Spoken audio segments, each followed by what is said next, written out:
Welcome in Z lab. इस video में हम लोग इन सर्किल, सरकम सर्किल और ट्रायंगल के एरियाज में क्या रिलेशन होता है उसको डिस्कस करेंगे। इन सर्कल और सरकम सर्कल हम लोग पहले देख चुके हैं। इसमें कोई डाउट्स होने से आप जेड लैब के वीडियोज इन सर्किल और सरकम सर्किल को देख सकते हैं। आइए ब्रीफली हम लोग देख लेते हैं कि कोई भी अगर यह ट्रायंगल है तो इसका अगर एक इस तरह से सर्किल ड्रॉ करिए जो अंदर तीनों साइड को टच करे ऐसे, तो ये अगर यहाँ टच करता है, यहाँ टच करता है और यहाँ टच करता है तो ये इसके रेडियस होगा इसका, इस सर्किल का। तो ये जो सर्किल है इसको इन सेंटर बोलते हैं कि ये ट्रायंगल के अंदर में होता है, इन साइड में होता है, इन सेंटर बोलते हैं। और इसका जो रेडियस है उसको इन रेडियस बोलते हैं। और दूसरा सर्किल अगर ड्रॉ करिए जो इसके तीनों वर्टेक्स से होकर जाएगा ऐसे, ये सर्किल हमेशा इस ट्रायंगल के बाहर होगा, इसको सर्किल इसके अंदर होगा, तो इसको बोलते हैं सरकम सर्कल, सरकम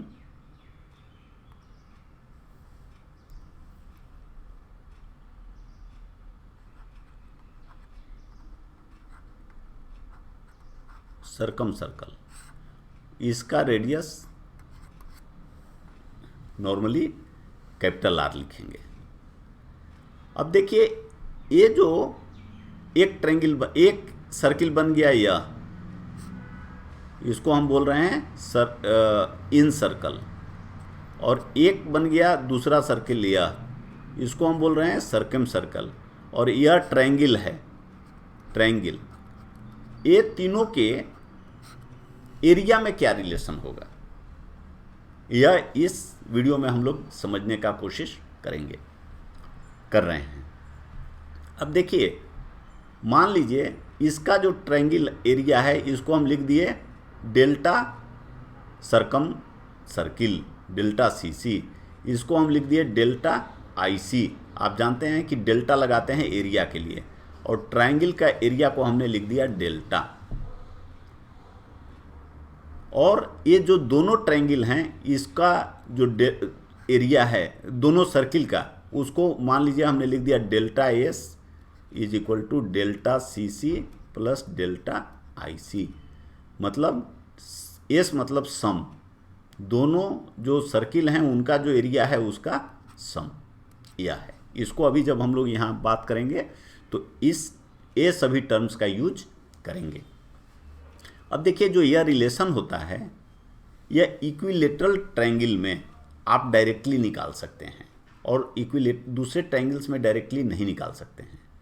वह ऐसा इसलिए होता है कि जो इक्विलेटरल ट्रायंगल होता है, आप देखिए यह जो इक्विलेटरल ट्रायंगल होता है उसमें जो सेंट्रोइड होता है और ऑर्थो सेंटर होता है दोनों एक ही होता है। कहने का मतलब कि अगर ए बी और सी है और यह डी है, डी अगर इसका मिड पॉइंट है, ये दोनों को मिला दीजिए, डी और ए को मिलाइए तो यह 90 डिग्री बनाता है। तो जो ए डी है,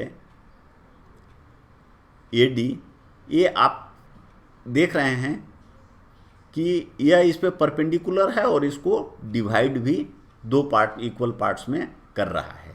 तो इसलिए इसका एरिया और जो इन सेंटर्स वगैरह होते हैं ये सभी चीज़ को आप आसानी से डिफाइन करके निकाल लेते हैं। लेकिन दूसरे केसेस में वो संभव नहीं हो पाता है, क्योंकि उसमें जो मीन होता है, मीडियन होता है, ये देखिए ए डी, AD यहाँ मीडियन है। मीडियन है क्यों? मीडियन है, मीडियन इसलिए है कि यह सामने वाले साइड को दो पार्ट में, इक्वल पार्ट में डिवाइड कर रहा है, तो इसलिए इसको मीडियन कहते हैं। लेकिन यह परपेंडिकुलर भी है, जबकि दूसरे जो ट्रायंगल्स होंगे उसमें वैसा नहीं होगा, और इसीलिए आप आगे देखेंगे कि कैसे आपको उसको निकालने में दिक्कत होती है। जब AD कोई मीडियन जो होता है, इसमें सेंट्रोइड जो पॉइंट होता है इसको G बोलते हैं। A इसको 2:1 के पार्ट में डिवाइड करता है, हम लोग जानते हैं। तो इसी प्रॉपर्टी का यूज करके कि ये जो परपेंडिकुलर है इसको भी ये 2:1 के रेशियो में डिवाइड करता है, अब हम लोग इस रिलेशन को निकालेंगे। तो देखिए कैसे होता है कि अगर यह ABC कोई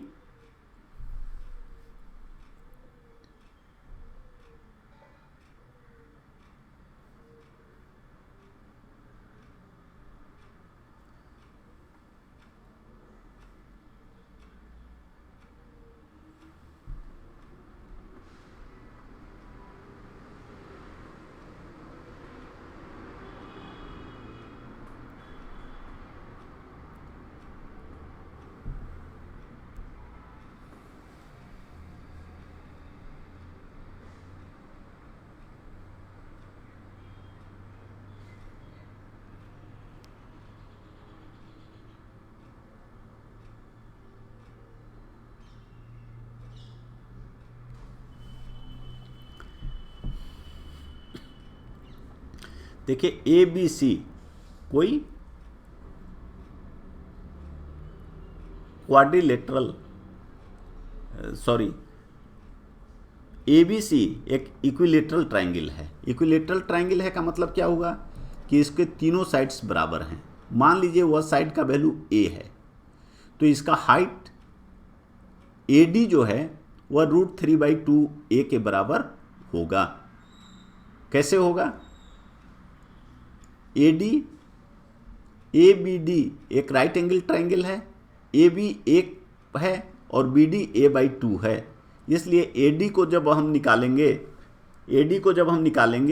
तो यह हो जाएगा √3/2A। अब जो AG है इसको जब आप कर देते हैं तो यह सर्कम रेडियस का रेडियस हो जाता है, सर्कम सेंटर का। देखिए यह सर्कम सर्किल है, इसका रेडियस कितना होगा? AG होगा। तो AG = होता है 2/3AD, और AD का वैल्यू आपने निकाल लिया, यहाँ पर √3/2 आप वैल्यू रख दीजिए तो यह A/√3 हो जाता है। तो ये हो गया R, कैपिटल R। और इन रेडियस कितना हुआ? ये यहाँ से यहाँ तक का जो वैल्यू आया वो GD, और GD कितना होता है? 1/3 ऑफ AD। AD आपको पता है, तो यह R हो गया। अब अगर रेडियस पता है कोई भी सर्किल का तो आप उसका एरिया निकाल सकते हैं। तो इस तरह से जब आपने निकाला तो जो सर्कम सर्किल है उसका एरिया हो गया πA²/3, और इन सेंटर है उसका एरिया हो गया πA²/12। और सर्किल का एरिया आप जानते हैं, इक्विलेटरल ट्रायंगल का एरिया होता है √3/4। तो इस तरह से डेल्टा S, जैसे हमने यहाँ कहा था कि ये दोनों एरिया का सम है, जब ये दोनों एरिया का सम निकालते हैं तो आता है πA² × 5/12।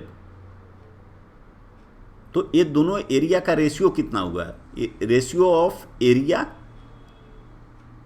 And ratio of sum of these two circles. ये जो दोनों सर्किल्स हैं, सर्कम सर्किल और इन सर्किल, ये दोनों का सम कितना हुआ? तो √3/4A² इंटू, देखिए πA², 5 और 12 ऊपर चला गया, तो यह हो गया 3√3 5/5 पाई। अब इसको हम लोग फिर से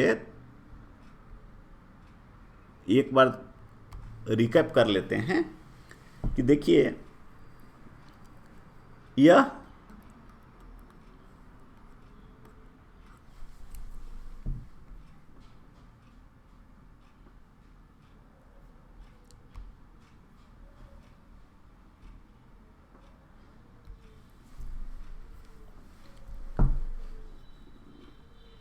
देखिए कोई भी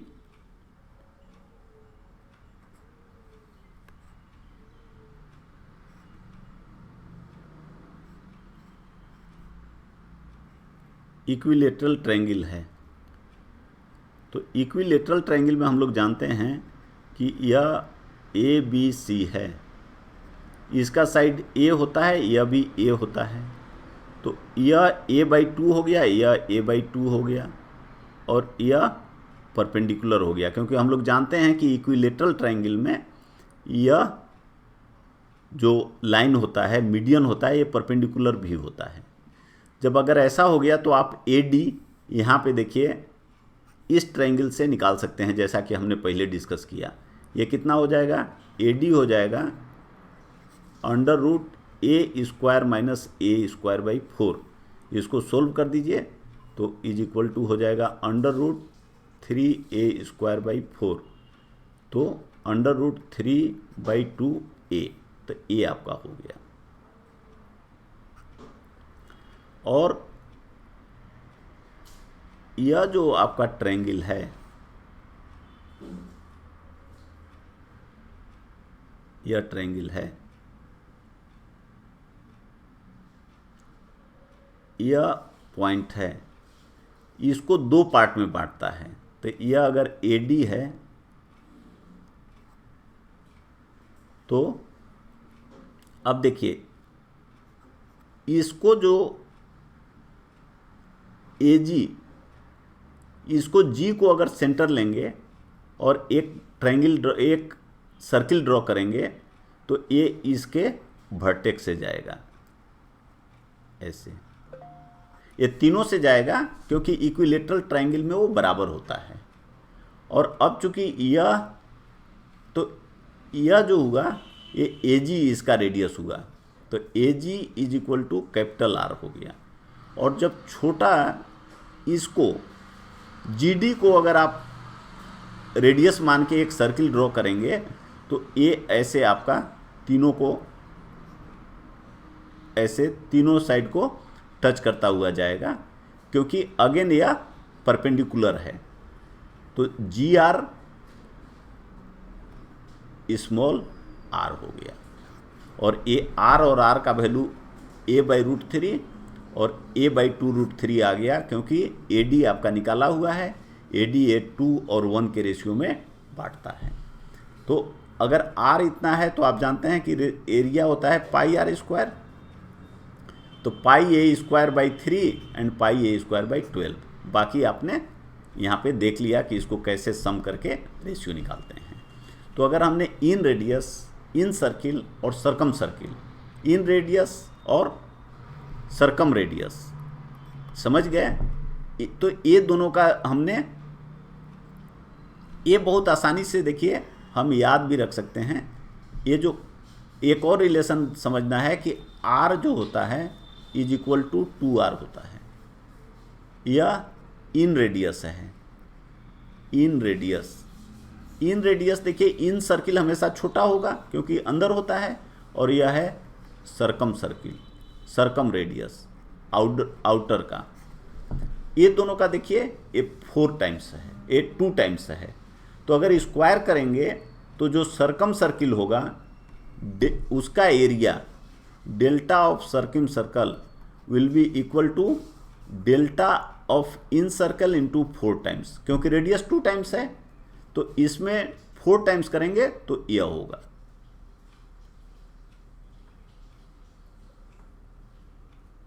तो ये रिलेशन को समझना भी जरूरी है। और जो इन सेंटर होता है उसका वैल्यू होता है πa²/12।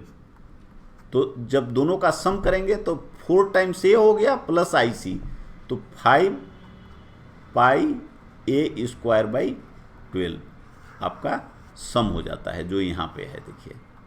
तो याद रखना आपके लिए आसान है। और अगर ये πa² होता है, ये 5 πa² हो गया टोटल, और ई डेल्टा का वैल्यू आप जानते हैं √3/4a² होता है। तो आप डेल्टा S और डेल्टा का रेशियो निकाल लेते हैं जो इतना होता है। अब आइए हम लोग एग्जाम्पल देखते हैं। कह रहा है कि if sum of areas of the circum circle and the in circle of an equilateral triangle is 770 centimetre square, then what is the area of the triangle.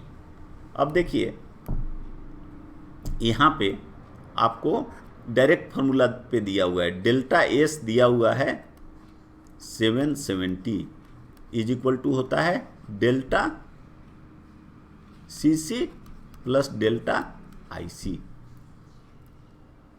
तो डेल्टा बाई डेल्टा एस हम लोगों ने देखा था ये होता है 3√3/5 तो आप डेल्टा का वैल्यू आसानी से 3√3/5 इंटू 770 से कर दिए, आपको यह निकल गया। अब अगर इसी में आपसे पूछे इसका साइड भी बताइए, तो आप डेल्टा ट्रायंगल का एरिया, इक्विलेटरल ट्रायंगल का एरिया जानते हैं ये कितना होता है, √3/4 ए स्क्वायर होता है। तो अगर ए एरिया पता हो गया, डेल्टा का वैल्यू पता हो गया, इस एरिया का वैल्यू पता हो गया, तो हम ए भी निकाल लेंगे। अब यहाँ अगर सम नहीं देके मान लीजिए केवल एक ही एरिया देता कि सर्कम स्क्राइबिंग जो सर्किल है उसका एरिया है, या डेल्टा आईसी देता इसका एरिया है, तो भी हम इस ट्रायंगल का एरिया निकाल लेते। क्यों? क्योंकि इसका एरिया हमें पता है ये होता है पाई a²/3 और यह होता है पाई a²/12। तो सपोज a दिया हुआ है तो हमें यहाँ से a का वैल्यू निकल जाएगा, a का वैल्यू निकल जाएगा तो हम एरिया निकाल लेंगे। उसी तरह अगर यह दिया हुआ है, डेल्टा सी सी दिया हुआ है, area of circum scribing circle दिया हुआ है, तो भी हमारा ए का वैल्यू मिल जाएगा, इससे हम यह निकाल सकते हैं। तो जहाँ तक यह है डायरेक्ट यहाँ ए का वैल्यू मिल गया, आप यहाँ रख देंगे मिल जाएगा। लेकिन जब ये दोनों को सम करेगा उसमें आपको डायरेक्ट नहीं आ रहा है, इसलिए ए रिलेशन आप इस तरह से बनाएंगे तो आपके लिए आसान रहेगा। अदरवाइज यहाँ ए का वैल्यू आप निकालने का कोशिश करेंगे तो आपका कैलकुलेशन बढ़ जाएगा।